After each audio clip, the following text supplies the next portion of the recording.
น้องหักหลายจนสิตายแทนได้บ่เคยเห็นให้เสียได้บ่เคยเห็นให้เจ็บซ้ำแต่เรื่องยังคนที่บอกว่าฮักกันมันก็สร้างใจดำกระทำใจน้องคังเลิกกันไปบ่เท่าได้ก็มีไม่น้องเดียวเห็นยามได้มันต่ำใจตักเลยเรื่องยังน้องถึงยอมสมปักใส่ชีวิตสดมันคักโลดแล้วก็แค่ผู้ชายหลายใจของผู้หญิงหลายคนน้องบ่สนขอพ่อสำนีสิไปทางใดก็ไปน้องบ่ได้สนใจของจักสิหาอยู่ใส่ก็มีตั้งแต่มื้อละทีไอทิมปาน้องก็อยากบอกว่าน้องสบายใจดีกูแค่ผู้ชายสัวหลายใจแบบนี้โอ้บ่งึดจักมินมือที่เขาทิมปาบ่ต้องมาขอคืนดีหัวใจนี้มันจือแล้วจะไปหาคนไม่น้องบ่ได้อยากเป็นควายสิไปทางไหนก็ไป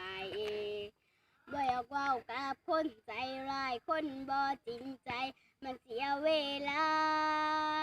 ก็แค่ผู้ชายหลายใจของผู้หญิงหลายคนน้องบ่สนขอพ่อสำนีสิไปทางใดก็ไปน้องบ่ได้สนใจขอจักสิตายใส่ก็มีตั้งแต่มื้อละทีไอทิมปาน้องก็อยากบอกว่าน้องสบายใจดีก็แค่ผู้ชายสัวหลายใจแบบนี้โอ้บ่งึดจักมิด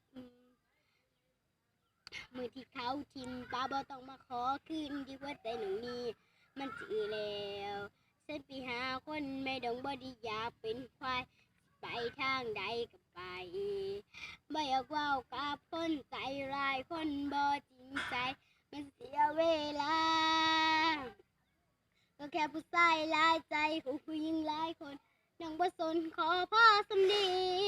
สิไปทางไหนก็ไปน้องบ่ได้สนใจของจักสิหาอยู่ใส่ก็มีตั้งแต่มื้อละทีไอทิมปาน้องก็อยากบอกว่าน้องสบายใจดีก็แค่ผู้ชายสัวหลายใจแบบนี้โอ้บ่งึดจักมินขอบคุณค่ะ